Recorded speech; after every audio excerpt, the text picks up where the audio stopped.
আসসালামু আলাইকুম সবাইকে। This is Shahadat from Botex. So আজকের আমাদের এইচএসসি ফিজিক্স ফার্স্ট পেপার ভেক্টরের ফার্স্ট পার্টের ক্লাসে তোমাদের সবাইকে স্বাগতম।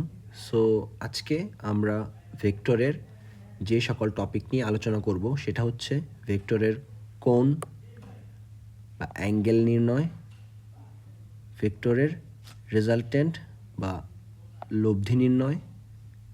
লব্ধির ক্ষেত্রে দুইটা বিষয় আছে, একটা হচ্ছে আমাদের ম্যাগনিটিউড বা মান, আরেকটা হচ্ছে আমাদের ডিরেকশন বা দিক, ঠিক আছে।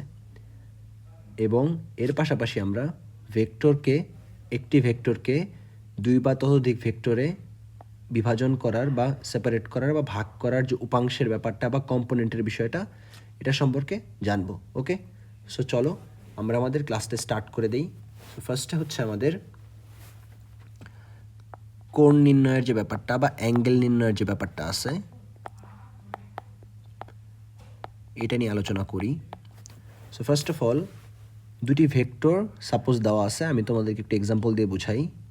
ধর এদিকে একটা ভেক্টর আছে, এদিকে একটা ভেক্টর আছে, এটা হচ্ছে একটা ভেক্টর, এর মধ্যবর্তী কোণ দেওয়া আছে হচ্ছে আমাদের suppose 60 degree. For same reason এদিকে একটা ভেক্টর আছে, একটা ভেক্টর আছে। সো এই দুইটা ভেক্টরের মধ্যবর্তী কোণ দেওয়া হচ্ছে আমাদের 60 ডিগ্রি।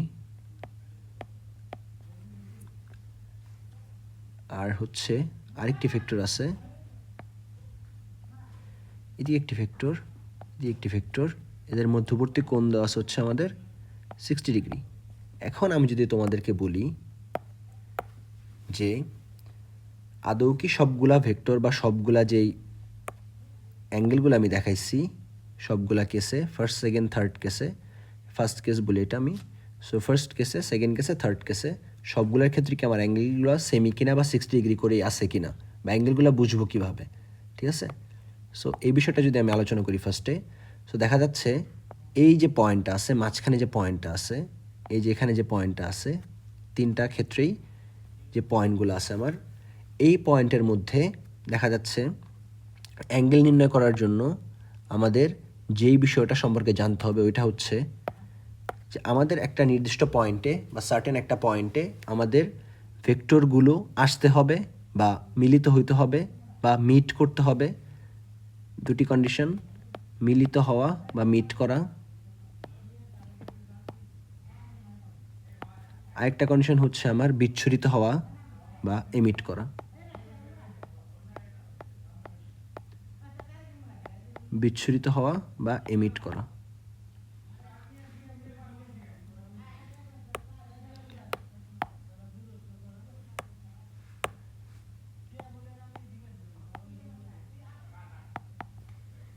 ওকে, সো ওয়েট মিনিট, একটা এমি হবে, সো বা এমিট হওয়া, ঠিক আছে।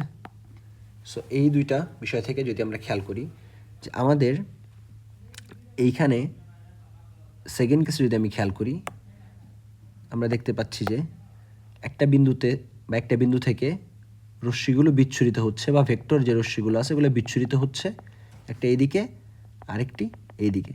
দ্যাট মিনস এটার মধ্যবর্তী কোণ কত আছে? 60 ডিগ্রি। মানে আমাদের যে ভ্যালুটা আছে বা অ্যাঙ্গেলের যে দিকটা আছে, দুটি ভেক্টরের মধ্যবর্তী কোণ এ বি যদি আমি নামকরণ করি, এ আর বি ভেক্টরের মধ্যবর্তী কোণ 60 ডিগ্রি, এটা নিয়ে আমাদের কোনো প্রবলেম নাই। সো সেম কেসে এইখানেও এই যে মাঝখানে যে পয়েন্টটা আছে, এ ভেক্টর এবং বি ভেক্টর নামকরণ করলে এরা একটা পয়েন্ট এসে মিলিত হচ্ছে বা মিট করতেছে। দ্যাট মিনস এদের মধ্যবর্তী কোনো কি আমাদের 60 ডিগ্রি, কোনো প্রবলেম নাই, ভেক্টর দুইটা কন্ডিশনই স্যাটিসফাইড অ্যাঙ্গেলের ক্ষেত্রে। বাট যদি আমি ফার্স্ট কন্ডিশনটা খেয়াল করি, একটা পয়েন্ট এসে মিট করতেছে একটা ভেক্টর, আরেকটা এমিট করতেছে, বা একটা পয়েন্টে আসতেছে আরেকটা পয়েন্ট থেকে দূরে সরে যাচ্ছে, দুইটা ডিফারেন্ট কেস।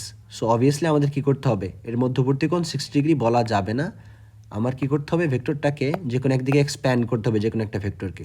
সো সাপোজ এটাকে আমি এ নাম দিলাম, এটাকে আমি বি নাম দিলাম।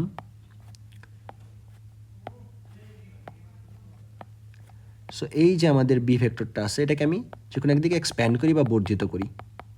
এক্সপ্যান্ড করলে এই ভেক্টরটা চলে যাবে এইদিকে। দ্যাট মিনস আমাদের এখন মধ্যবর্তী কোণ যেটা আছে, এ আর বি ভেক্টরের মধ্যবর্তী কোণ, এটা হয়ে যাবে হচ্ছে আমার এই অ্যাঙ্গেলটা, ঠিক আছে।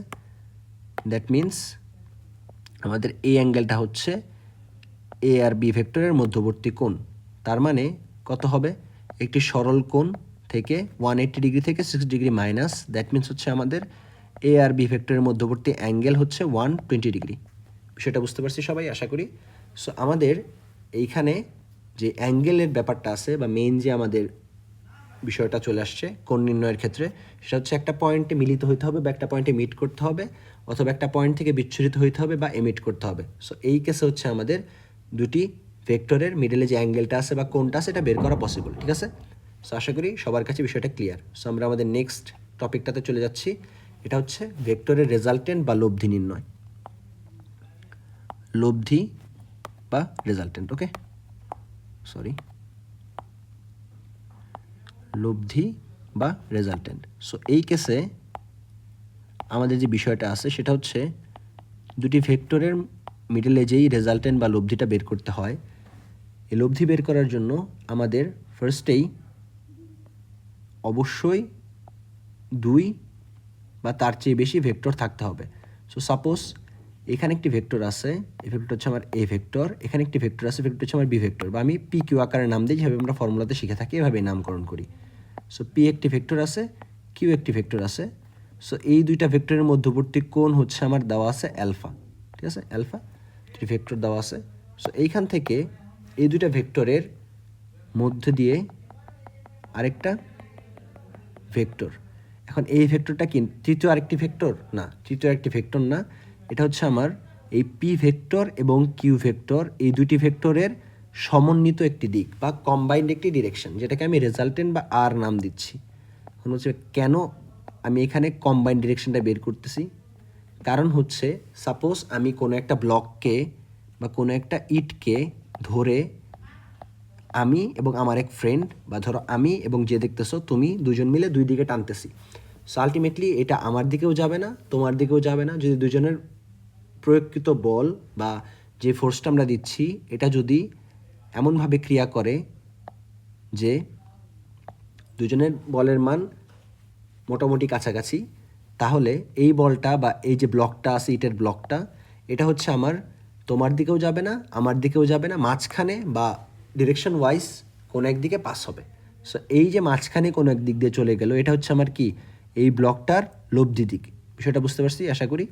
সো এর কারণে আমাদের কি করতে হয়, একটা লব্ধিমান নির্ণয় করতে হয়, লব্ধিমান বের করতে হয়। সো লব্ধিমান বের করার জন্য আমাদের বেসিক যে ফর্মুলাটা আছে সেই ফর্মুলাটা হচ্ছে এরকম, যে আর ইজ ইকুয়াল টু হচ্ছে root over P square plus Q square plus 2pq cos alpha. অ্যালফাটা কি, অ্যালফা হচ্ছে পি অ্যান্ড কিউ ভেক্টরের মিডলে যে অ্যাঙ্গেলটা, পি আর কিউ এর মিডলে যে অ্যাঙ্গেলটা আছে। অবশ্যই এখানে আবার খেয়াল করতে হবে যে কিউ এর ডিরেকশনটা কোন দিকে আছে, পি এর ডিরেকশনটা কোন দিকে আছে। যদি দুইটা সেম ডিরেকশনে হয় পারফেক্ট, বাট যদি অপোজিট ডিরেকশনে হয় তাহলে কিন্তু এখানে আমাদের কি আছে, একটা প্রবলেম আছে। সো অবশ্যই কি বললাম, মিট করতে হবে বা মিলিত হইতে হবে। ফার্স্ট টপিকটাতে যেটা বললাম, অবশ্যই একটা পয়েন্টে মিট করতে হবে বা মিট করতে হবে, এই বিষয়টা খেয়াল রাখতে হবে। ওকে, সো চলো আমরা আমাদের রেজাল্টেন্টের যে বিষয়টা দেখলাম, এখান থেকে আমরা রেজাল্টেন্টের মান বা ডিরেকশন বের করার ব্যাপারটা খেয়াল করতে পারছি আশা করি, বা মান বা এখান থেকে আমরা রেজাল্টেন্টের ম্যাগনিটিউড বের করার যে বিষয়টা আছে এটা খেয়াল করতে পারছি। সো আমরা ম্যাগনিটিউড তো বের করে ফেললাম, কারণ কি মান আছে একটা, নিউটন একটা মান পাবো যদি ফোর্স হয় বা বল আমি দেখতে পারি। বাট কথা হচ্ছে মান তো দেখতে পারলাম, বাট এটা যাবে কোন দিকে, ঠিক আছে, যে আর যে ফোর্সটা আছে বা আর যে ভেক্টরটা আছে এটা যাবে কোন দিকে। এটা যাওয়ার জন্য আমাদের একটা ডিরেকশন আছে। এই ডিরেকশনটার জন্য, কারণ আমরা জানি একটা ভেক্টর যে রাশিটা আছে বা ভেক্টর যে কোয়ান্টিটি আছে, এর দুইটা জিনিসই থাকা লাগবে, ম্যাগনিটিউড অ্যান্ড ডিরেকশন, মান এবং দিক উভয় থাকা প্রয়োজন, ঠিক আছে। সো এই কেসে আমরা যদি দিক বা ডিরেকশন বের করতে চাই, সো আমাদের এই বিষয়টা মাথায় রাখা উচিত বা মাথায় রাখতে হবে যে ভেক্টরের লব্ধির যে দিকটা আছে, দিকটা হয় এরকম, আমাদের ফর্মুলাটা হচ্ছে এরকম, tan theta is equal to P plus Q, নিচে কজ আলফা, উপরে হচ্ছে আমাদের কিউ সাইন আলফা। এখন কথা হচ্ছে ভাইয়া ঠিক আছে, নিচে আপনি পি কেন দিলেন, কেন নিচে কিউ দিলেন না? নিচে পি অ্যান্ড কিউ যে কোনো একটা বসানো যায়, কোনো প্রবলেম নাই। বাট যদি আমি এখানে পিটা বসাই, পি বসাইলে আমার এখানে অবশ্যই এটা বলতে হবে যে লব্ধি বা রেজাল্টেন্ট যেটা আছে এটা পি এর সাথে এত ডিগ্রি অ্যাঙ্গেল করে থাকবে, ঠিক আছে? পি এর সাথে থিটা ডিগ্রি অ্যাঙ্গেল করে থাকবে, এটা বলতে হবে। বাট যদি আমি নিচে কিউ বসাইতাম অ্যান্ড বাকি জায়গাগুলোতে আমি কিউ বসাই দিতাম, সরি পি বসাই দিতাম, তাহলে আমার অবশ্যই বলতে হতো কিউ এর সাথে লব্ধি বা রেজাল্টেন্টটা এত ডিগ্রি বা থিটা ডিগ্রি অ্যাঙ্গেল করে থাকবে। আশা করি বুঝতে পারছি বিষয়টা। তার মানে যার সাথে অ্যাঙ্গেল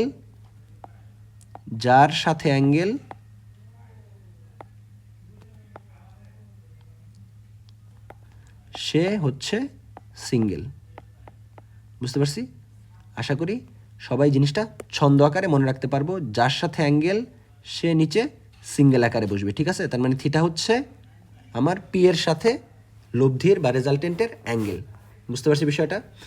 আশা করি সবার কাছে এই বিষয়টা ক্লিয়ার। ওকে, সো আমরা এই টপিকগুলো সম্পর্কে একটু আইডিয়া নিচ্ছি, ফর্মুলাগুলো সম্পর্কে জানতেছি। সো এগুলার ক্লাস যেই পিডিএফটা আছে বা যেই ক্লাস নোটটা আছে আমি ইনশাল্লাহ প্রোভাইড করে দিব, ড্রাইভে দেওয়া থাকবে। অ্যান্ড তোমরা হচ্ছে যে ক্লাসের যেই ডিসক্রিপশন আছে, ডিসক্রিপশন বক্স থেকে তুমি হচ্ছে যে এই নোটটা পেয়ে যাবা। আর হচ্ছে এর পাশাপাশি যদি সবগুলো টপিক কাভার হয়ে যায় ভেক্টর চ্যাপ্টারের, দেন আমরা হচ্ছে এগুলার কিছু ম্যাথমেটিক্যাল প্রবলেম সলভ করবো। ওকে, সো আশা করি সবার জন্য বিষয়টা ফলপ্রসূ হবে। সো চলো আমরা আমাদের নেক্সট টপিক যেটা আছে ভেক্টরের উপাংশে বিভাজন বা ভেক্টরের কম্পোনেন্টে স্প্লিট করার যে ব্যাপারটা আছে, কম্পোনেন্ট বা উপাংশের ব্যাপারটা আছে, এগুলো সম্পর্কে একটু আইডিয়া নিই। সো দেখো, কম্পোনেন্ট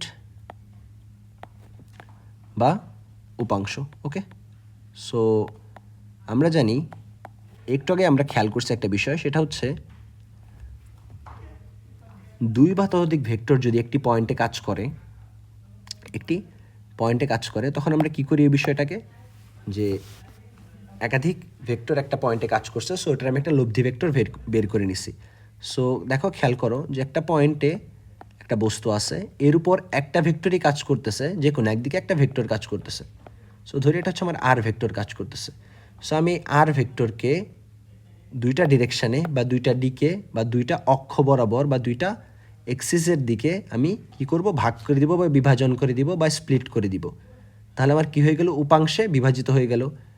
আরটা দুইটা ছোট ছোট অংশে বা দুইটা ডিফারেন্ট অংশে বিভাজিত হয়ে গেল। এটা যদি আমি এক্স এক্সিস নাম দেই, আমাদের উপর দিকে যেটা আছে এটা হবে কি ওয়াই এক্সিস, অবশ্যই হচ্ছে আমার ওয়াই এক্সিস। তাহলে বিষয়টা হচ্ছে এমন যে আমাদের আর যে লব্ধিটা আছে এটার এক্স এক্সের দিকে বা এক্স অক্ষের দিকে যে উপাংশটা আছে, এই উপাংশটা হচ্ছে এরকম, আমাদের আর এর সাথে এক্সের কোণ যদি হয় থিটা, এবং আমরা জানি এক্স অক্ষ এবং ওয়াই অক্ষ পরস্পর কীভাবে থাকে, লম্বভাবে অবস্থান করে, তাহলে ওয়াইয়ের সাথে আর এর ডিরেকশনটা কী হবে আমার 90 মাইনাস থিটা, তাই তো? তাহলে আমি কি বলতে পারি, আর যে আর যে লব্ধিটা আছে বা আর যে আমাদের রেজাল্টেন্টটা আছে, এর যে উপাংশটা আছে এটা এক্স এক্সের দিকে হবে আর এক্স,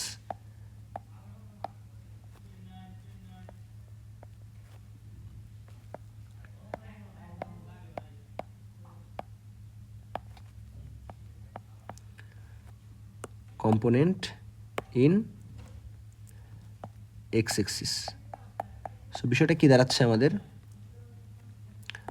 আর এক্স যার ভ্যালু হচ্ছে আমাদের আর কস থেটা, আর এক্সের ভ্যালু হচ্ছে আর কস থেটা। সো এইখান থেকে একটা বিষয় আমরা খেয়াল করি, আর এক্সের ভ্যালু যদি আর কস থেটা হয়, তাহলে যার সাথে আমি অ্যাঙ্গেল নিছি তার সাথে কি হচ্ছে, কস থেটা হচ্ছে। সো এই বিষয়টা থেকে আমি আরেকটা বিষয় বলতে পারি বা আরেকটা বিষয় খেয়াল করতে পারি, যে এক্স এক্সের সাথে কম্পোনেন্ট যেহেতু বের করতেছি বা এক্স এক্সের সাথে যেহেতু আমি উপাংশ বের করতেছি, তাহলে আমি নিছি আর কস থিটা। তাহলে আমি যদি ওয়াই এক্সের সাথে বা ওয়াই অক্ষের সাথে যদি আমি কম্পোনেন্ট বা ডিরেকশনটা বা উপাংশটা বের করতে চাই, তাহলে আমি কি করব, অবশ্যই এখান থেকে আর ওয়াই নিব। তাহলে আর ওয়াই মানে হচ্ছে আর কস যে অ্যাঙ্গেলটা আছে 90 মাইনাস থিটা, তাই তো? সো এই বিষয়টা আমরা খেয়াল করি। সো এইখান থেকে আমি যদি দেখতে চাই আর চতুর্ভাগের হিসাব অনুযায়ী যদি বিজোড় 90 থাকে বা আমাদের অড নাম্বার অফ 90 থাকে, তাহলে কস হয়ে যাবে সাইন, ঠিক আছে, সাইন হয়ে যাবে কস, এটা আমরা জানি। আর ফার্স্ট কোয়াড্রেন্টে বা প্রথম চতুর্ভাগে পড়তেছে, সো কসটা কি হয়ে যাবে সাইন এবং সবগুলোর জন্য পজিটিভ, ফার্স্ট কোয়াড্রেন্টে বা প্রথম চতুর্ভাগের জন্য, সো হয়ে যাবে আর সাইন থিটা। সো আমাদের এই ক্ষেত্রে ওয়াই এক্সিসের দিকে বা ওয়াই অক্ষের দিকে যে উপাংশটা আছে এটা আসতেছে এরকম আর সাইন থিটা। ওকে, সো আমাদের দুইটা বিষয়, সেটা হচ্ছে আর এক্সের ভ্যালু বা এক্সের দিকে আর এর যে কম্পোনেন্ট সেটা হচ্ছে আর কস থিটা, এবং ওয়াই এক্সের দিকে যে আর এর কম্পোনেন্ট এটা হচ্ছে আমাদের আর সাইন থিটা। সো সেমভাবে বিষয়টা উল্টো করেও হতে পারে। এক কথা যদি আমি বলতে চাই, যার সাথে আমি অ্যাঙ্গেল নিব ওই এক্সিসটাকে আমি কি লিখবো, কস থিটা লিখবো, আর যার সাথে আমি অ্যাঙ্গেল নিব না তার অপোজিট এক্সিসকে আমি লিখবো হচ্ছে সাইন থিটা। ঠিক আছে, আশা করি বিষয়টা বুঝতে পারছি। সো এইখান থেকে আমরা আমাদের যে আজকের টপিকটা আছে, আজকের ফার্স্ট ক্লাসের পার্ট 1 শেষ করতেছি। সো আশা করি সবার কাছে কনসেপ্টটা ক্লিয়ার, বিষয়গুলো বুঝতে পারছি সবাই। সো সবার জন্য দোয়া ও শুভকামনা রইল। আসসালামু আলাইকুম সবাইকে।